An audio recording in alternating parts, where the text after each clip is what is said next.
Scrub बीमारी के बाद बात कर लेते हैं राजनीति से जुड़ी हुई, बीजेपी से जुड़ी हुई बड़ी खबर पहुंचा रहे लखीमपुर से आ रही है। आपको बता चलें, बीजेपी प्रदेशाध्यक्ष का आज लखीमपुर दौरा है।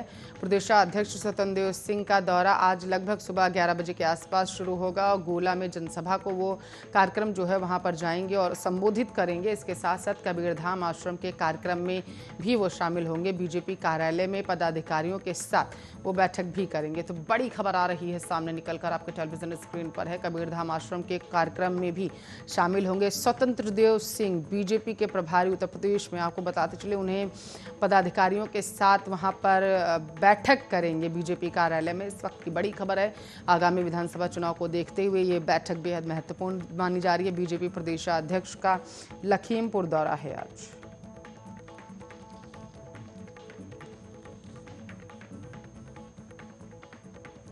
विस्तार से खबरों की तरफ रुख करते हैं। बिहार में वायरल फीवर का प्रकोप बढ़ता ही जा रहा है, खासकर बच्चों में इसका ज्यादा कहर देखने को मिल रहा है। ऐसे में स्थिति की गंभीरता को देखते हुए स्वास्थ्य विभाग अलर्ट हो चुका है। आपको बताते चलें, स्वास्थ्य मंत्री मंगल पांडे गुरुवार को उन्होंने कहा कि बच्चों में वायरल बुखार के बढ़ते मामले को लेकर विभाग अलर्ट पर है। मेडिकल कॉलेज, सह अस्पतालों, जिला अस्पतालों व प्राथमिक स्वास्थ्य केंद्रों को वायरल बुखार से पीड़ित बच्चों का प्राथमिकता के आधार पर इलाज करने के निर्देश दिए गए। उन्होंने कहा है कि एक सप्ताह से बुखार से पीड़ित बच्चों की संख्या बढ़ी, लेकिन इससे घबराने की कोई जरूरत नहीं।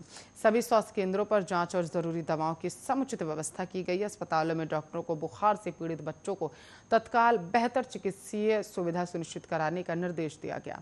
मंगल पांडे ने कहा है कि यह एक तरह से वायरल बुखार है। इस बात की पुष्टि जांच में हो चुकी है। जांच में अभी तक कहीं से कोई कोरोना का लक्षण प्राप्त नहीं हुआ है। इस मामले को लेकर निजी अस्पतालों से संपर्क किया जा रहा है ताकि पीड़ित बच्चों का पता चल सके और उनका त्वरित इलाज किया जा सके।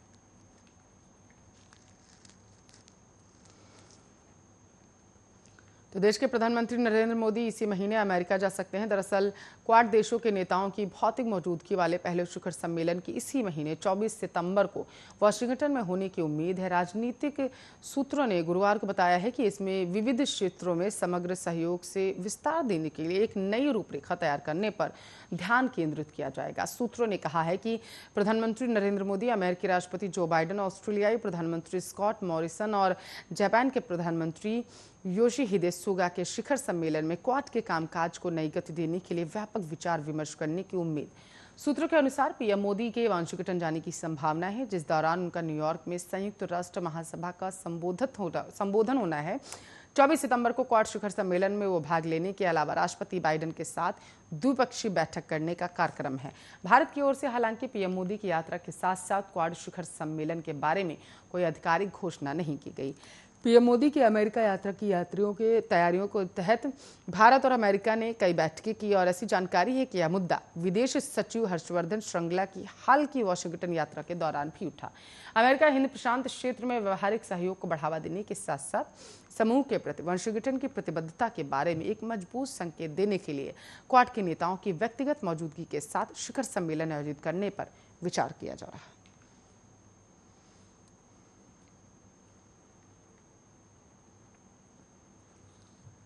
तो यूएनएससी में चर्चा के दौरान भारत के स्थायी प्रतिनिधि टीएस त्रिमूर्ति ने अफगानिस्तान की स्थिति पर चिंता जताई है। टीएस त्रिमूर्ति का कहना है कि अफगानिस्तान में स्थिति अब भी बेहद नाजुक बनी हुई है। ये पड़ोसी देश और उनके मित्र देशों के लिए सीधी चिंता का विषय है। आपको बताते चलें, संयुक्त राष्ट्र में भारत के स्थायी प्रतिनिधि टीएस त्रिमूर्ति ने कहा है, जैसा कि पिछले महीने काबुल एयरपोर्ट पर हुए निंदनीय आतंकवादी हमले से देखा गया, आतंकवाद अफगानिस्तान के लिए एक गंभीर खतरा बन चुका है। इसलिए यह महत्वपूर्ण है कि इस संबंध में ली गई प्रतिबद्धताओं का सम्मान किया जाए, उनका पालन किया जाए। यूएनएचसीआर, आपको बताते चलें, 2593 ने तालिबान के इस बयान पर भी ध्यान दिया कि अफगान बिना किसी बाधा के विदेश यात्रा कर सकेंगे। हमें उम्मीद है इन प्रतिबद्धताओं का पालन किया जाएगा, जिसमें अफगानों और सभी विदेशी नागरिकों के अफगानिस्तान से सुरक्षित और व्यवस्थित प्रस्थान शामिल है। टीएस त्रिमूर्ति ने दो टूक कहा, अफगानिस्तान की जमीन का इस्तेमाल आतंकवाद के लिए नहीं होना चाहिए। उन्होंने कहा कि हमने पिछले महीने के दौरान अफगानिस्तान की स्थिति में नाटकीय बदलाव देखा। सुरक्षा परिषद ने अगस्त में 3 बार बैठक की और मौजूदा स्थिति पर चर्चा की। अफगान क्षेत्र का इस्तेमाल किसी देश को धमकाने, हमला करने, आतंकवादियों को पनाह देने या आतंकवादी गतिविधि की योजना बनाने और अपनी आय बढ़ाने के लिए नहीं किया जाना चाहिए। वहीं संयुक्त राष्ट्र महासचिव एंटोनियो गुटेरेस ने तालिबान के साथ बातचीत की वकालत की है। आपको बताते चले, न्यूज एजेंसी एएफपी ने यूएन महासचिव के बयान का जिक्र किया, जिसमें उन्होंने कहा है कि हमें तालिबान के साथ बातचीत करनी चाहिए और लाखों मौतों को रोकना चाहिए।